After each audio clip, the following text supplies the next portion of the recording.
Hello ladies and gentlemen, and welcome to a new video. About 10 years ago, the first Porsche Panamera was born, and back then it was sort of a sedan coupe-ish car. But after 10 years, two big generations of evolution, we finally have this, the Porsche Panamera station wagon. Oops, excuse me, it is actually the 2019 Porsche Panamera 4S Sport Turismo, a very long name indeed. This car costs about $140,000 and it starts at around $110,000. A lot of money for a wagon if you think of it. So today we're going to explore what it is. Well, there is a reason that Porsche calls this a Sport Turismo, because underneath this engine hood we have a 2.9-liter twin turbocharged V6 that puts out 440 horsepower and 405 pound-feet of torque. This engine, paired with the 8-speed PDK transmission, can go from 0 to 60 in 4.2 seconds, and with a Sport Chrono package can go as little as 4 seconds with a top speed of 177 miles per hour. So with that being said, this is definitely not your everyday station wagon, hence the name Sport Turismo. Okay, we can finally start to talk about the design now. This car, the Sport Turismo, compared to the regular Panamera, it's pretty much the same with the front end. You still have this really wide and traditional Porsche-looking front end that's really rounded and wide, adding the extra sportiness and smoothness to this car. But my favorite parts are definitely these headlights. Yes, I said headlights, not the overall shape of the front end, not the color, not the angle, not everything, but the headlights. These, I think, are still one of the best looking headlights in the whole market, in the segment. In the middle, you have a main light, and it's surrounded by 4 individual LED little lights. And when the light lights up, it's almost like the 4 lights are just kind of floating in the air with this main light, looking very cool. Moreover, as the headlight comes to the end, you can see that the angle starts to get smaller and smaller, and it finally closes the entire assembly, meeting the whole look of this front end. And inside, you can still see more detailed in the assembly with this part looking like beehive, which is really cool. Coming to the side of the Panamera Sport Turismo, well, the reason I'm showing you the first front end is because, again, this is pretty much the same as the regular Panamera. It still looks pretty long, still looks pretty big, and of course those lines that defines the overall body shape of this car is still really apparent. 21-inch wheel is optional in this car, but absolutely beautiful. You got this silver ring with this actual wheel painted in glossy black, and that is definitely something really makes this car sporty. However, being the Sport Turismo / wagon, this Panamera looks quite different from the regular Panamera at the back. I mean, the Panamera, it's always got this quite confusing look. You know, it's a 4-door sedan or coupe. It's not really a defining look. It always looks kind of confusing. However, on this car, the shape is definitely more defined, and I'm so glad that Porsche decided to add this to its lineup. Now we're at a better angle to look at this car. To be honest with you, I think the Sport Turismo looks better than the regular Panamera. The overall shape of it, like I said, looks just so smooth and so defined. You really do enjoy this very nice and rounded wagon-ish look. And over here, since this is a wagon, well, Sport Turismo, when you open the rear trunk, it goes up by itself, so you don't have to push it. You can see that compared to regular Panamera, this loading space is much, much better. With the regular Panamera, you have to take your luggage and really take it up high in order to load it. But in this car, since here it's much, much lower, you can literally just sit on here like I am doing right now and making loading stuff much, much easier. The overall space inside is pretty much the same as the regular Panamera, not so much bigger, so I'm gonna skip on that. But you have to admit that having this higher space, making loading things easier, and also gives you a better look. Some other details include these 4 glossy black exhaust pipes or tailpipes because this car has got a sport exhaust system. And over here in the top, which I call the tail area, and I will explain that later, you have this little brake light hiding just underneath just to meet the federal regulations. And since you're getting the Porsche car, the modern Porsche, you know you're getting modern tail lights as well. And just like the headlights, the tail lights also have this 4 individual LED lights surrounding the main light. Looks very cool as well. This tail light, I think, is pretty much the same as the regular Panamera, but on this car it looks even sharper because it's a little longer. Right here in the middle, you can see that this light wants to create that light bar look, and as I know, it's a very trendy thing to add on just about any cars right now. But in the middle, you can actually see that this light bar is broken into 2, so you don't really get the complete light bar, and I actually wish that they can be even more complete as a single light bar. Look into the lights, you can see that it's got many LED strips and the lines are so thin, it's adding a very elegant look to this tail light, and I think pretty much every automaker should consider making their tail lights more sophisticated like this. Okay, so now I'm going to explain why I call this area the rear wing area. You see, on a regular Panamera, you have the rear wing hidden underneath supposedly this area, and when you deploy it, it goes up and it folds out into 2 pieces to make this big sporty wing. Not the case with the Sport Turismo. See, because this is a Sport Turismo or Wagon, the way it's been designed doesn't allow you to have to fit a rear wing underneath here. But Porsche may be thinking, well, if you buy a Panamera Sport Turismo, well, you'll be pissed at other, regular Panamera owners because you don't have a wing. Don't worry, they have it solved. So they actually fit the wing underneath this area, hence I call it the tail wing area. And it's a very small subtle wing that you have to go into center console to turn it on and press that button, go into cars, press the spoiler button, the wing will go up like this. And then if you want to fold the wing back, you have to hold on to the button until it's completely folded back. Otherwise the screen will tell you to do so.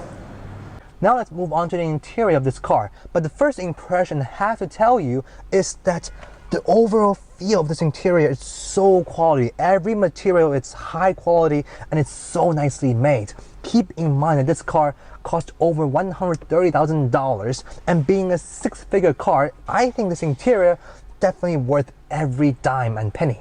When I say good quality, I mean it. Not only you can see it, feel it, touch it, you can also hear it. Here's what I mean, and I recommend putting on your headphone as this is going to be quite an ASMR experience.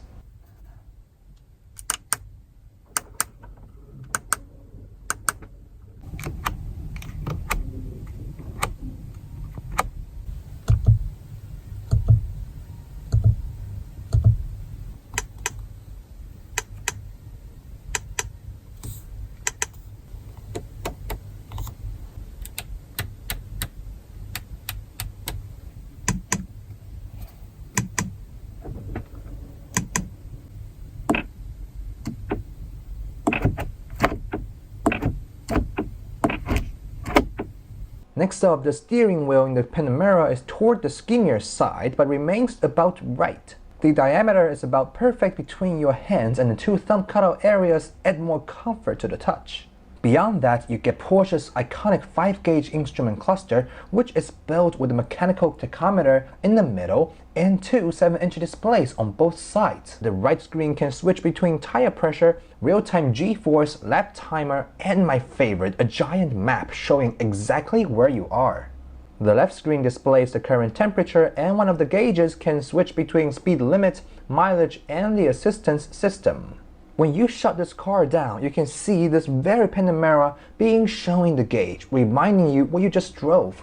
A large 12.3-inch touchscreen is standard in all models across the lineup, and I really like the subtle color and images on it. There is a little ticking sound as feedback when you touch it, but I wish the animations could be as smooth as the ones in the BMWs and Mercedes. The center air vent is controlled by dragging your finger across the center screen, which is really cool when you see it happening in real time, and the screen can also sense your finger approaching to bring you various pop-up menus.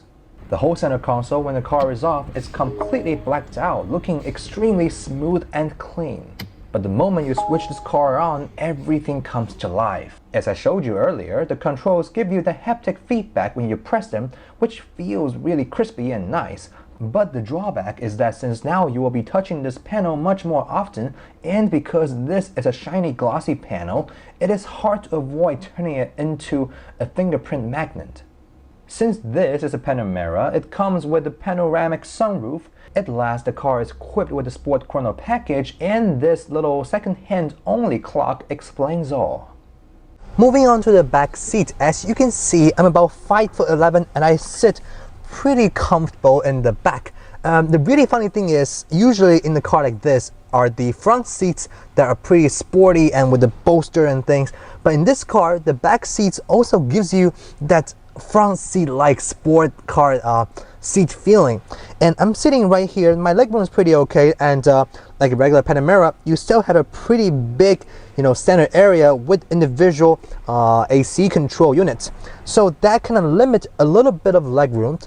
However, it still sits pretty comfortable as 4 people, but Porsche did say that this car can sit 5 people, so that means you have a flat surface in the middle, unlike the regular Panameras, and technically you can still squeeze somebody in here.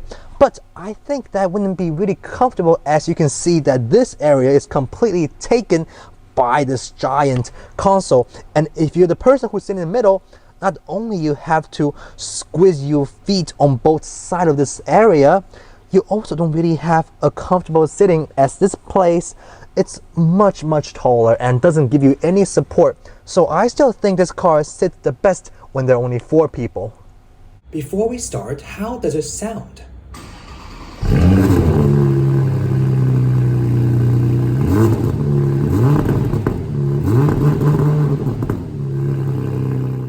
And now let's drive it.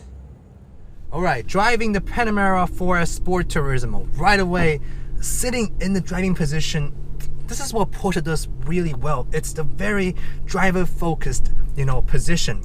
Even though this car is a wagon, the sitting position of it's actually quite low. And, sports car, Porsche is always about sports car. And on this one, you can still feel and see, why this car is the car it is. Now we're going through a pretty tight area. You hear the alarm, right? Because this car has got all-around view, and that is a safety feature. Once you have it, you cannot live without it. Alright, now onto a straight road. It's in automatic. Let's give it a push.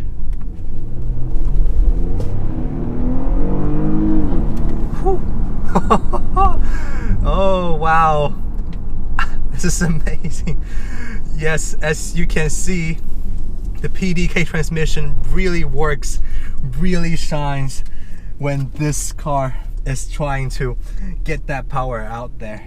And like I said, this car, it feels really nice. The quality of it, I really think that every Porsche car maker, every worker on the assembly who's making all these components really spend that time and effort and focus when they make this car.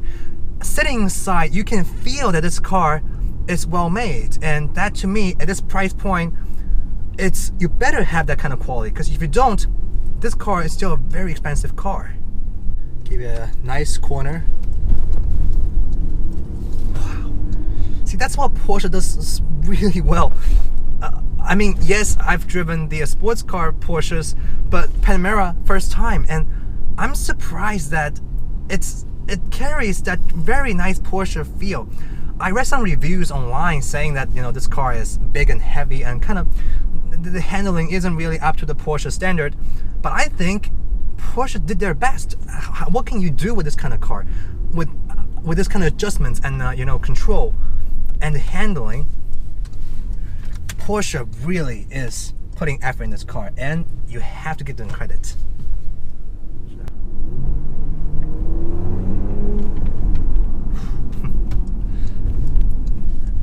And give it a corner into here. Like I said, there's a reason why it's a station wagon, yes, but it's Sport Turismo for a reason. Back when the Porsche's having difficulties, they came out with the Cayenne, and that car really saved the company. And when you save the company, what comes with it was capital.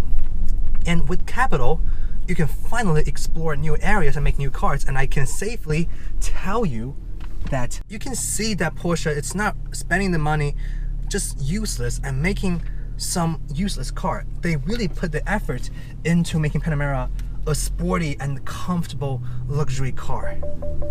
When you drive some other, performance luxury cars, sedans, for example, the C63S and the M3 I drove, things about them is suspension. It's really tough because they have to be with low center of gravity and has to, be really nice handling. But this car, surprisingly, suspension feels really comfortable as well. Now on a straight road, let's put into a manual mode, downshift.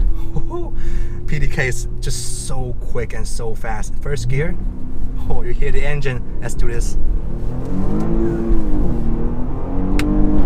Whew. Oh, wow. I have to tell you that the PDK in this car, the 8-speed PDK, is one of my favorite transmissions ever. Just because it's so punchy, it delivers the power, it's so fast, it's just perfect in a sports car. Well, but this car, it's not a sports car, but it just gives you that kind of feeling, the sports car feel. This is really something I truly appreciate in the Panamera. And as you can see the smile on my face, this kind of satisfaction when you drive this car.